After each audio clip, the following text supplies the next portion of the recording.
لله نحمده ونستعينه منبەری مزگەوتەکان شوێنی گەیاندنی پەیامی ئیسلامە، بەڵام لەلایەن دەسەڵات و ئەوقافەوە هاوشێوەی دامەزراوەکانی دیکەی حکوومەت قۆڕخ کراون و هەر مامۆستایەکی ئاینی وتار بە دڵی دەسەڵات نەدات بیانووی پێدەگیرێ و لە منبەر دەهێنرێنە خوارەوە. أولئك هم المؤمنون حقا. دکتۆر ئەحمەد سۆفی ساوەیی یەکێکە لەو مامۆستا ئاینیانەی کە لە سۆران لە وتاربێژی و پێشنوێژی دوورخراوەتەوە. دەڵێت ئەوقاف لە سۆران بەڕێنمایی دەسەڵات منبەری مزگەوتەکان و مامۆستایانی ئاینی بۆ کاری حیزبی بەکاردێنێ و مامۆستایانی حەقبێژیش لە وتاردان دوور دەخاتەوە.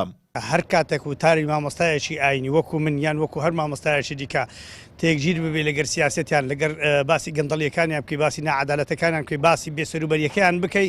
یەکسەر بێ سێ و دوو یەکسەر مامۆستای ئاینی لا دەدەن، چونکە ئەو وەزارەتە کەوتۆتە دەستی حیزب زۆر بەداخەوە لە وڵاتە عەرەبیەکان و لێرەش لەگەردابی وەزارەتی ئەوقاف بەکاردێت بۆ خزمەتی ئەو حیزبەی کە دەسەڵاتی ئەو میلەتەی دەکات، چونکە هەر کاتێکی بیانەوێ بانگەشەی حیزبی بە مامۆستای دەکەن، هەر کاتێکی بیان دەوێت کۆیان دەکەنەوە لە مەقڕی حیزبی کۆیان دەکەنەوە. جاری وا هەیە دەیان بنەوە بەناوی ئیتیحادی عولەما، جاری هەیە بەناوی وەزارەتی ئەوقاف بانگیان دەکەن، دوای دەیان بنە مەقڕێکی حیزبی، لە مەقڕێکی حیزبی لەگەر مەسوولەقێک لەگەر مەسوولێکی حیزبی دایان دەرێن بەبێ ئەوەی پێیان گوتبی ئەوە فێڵکردنە، ئەوە هەڵخەڵەتاندنە، وەکو بادین دەرێن خاپاندنە، ئەوە شتێکی زۆر ناشرینە کە بەڕاستی لە ناوی وەزارەتی ئەوقاف ناوەشێتەوە. ئەگەرچی لە کاتی ڕەخنەگرتن لە گەندەڵی و کەم و کوڕیەکاندا ئەوقاف دەڵێت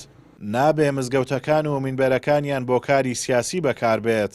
بەڵام بۆ بەرژەوەندی حزبی دەسەڵات خۆیان بەکردار مزگەوت و مامۆستای ئاینی بەکاردێن و لە ماوەی بانگەشەی هەڵبژاردنیش لە دوو دیداری جیاوازدا بە ئامادەبوونی یەکێتی زانایان و ئەوقافی سۆران بڕی 2 ملیۆن دینار بە 132 مامۆستای ئاینی دراوە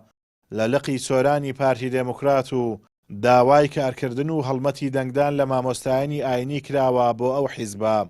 بەڵێ بەداخەوە بینراوە لە ژێر دەسەڵاتی حکوومەتی کوردی زۆرێک لەو مامۆستایانەی کە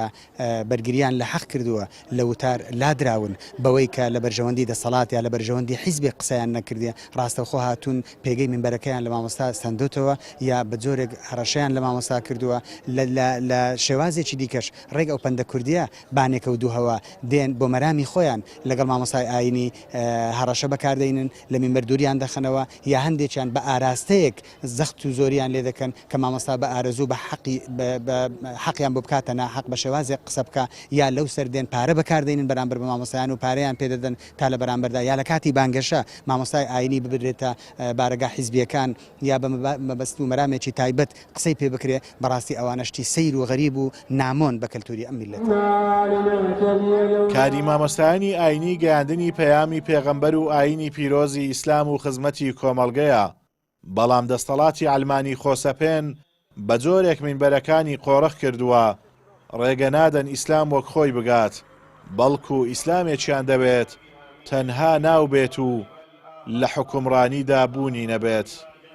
ئازاد و مەراوەی کەناڵی ئاسمانی پەیام، سۆران.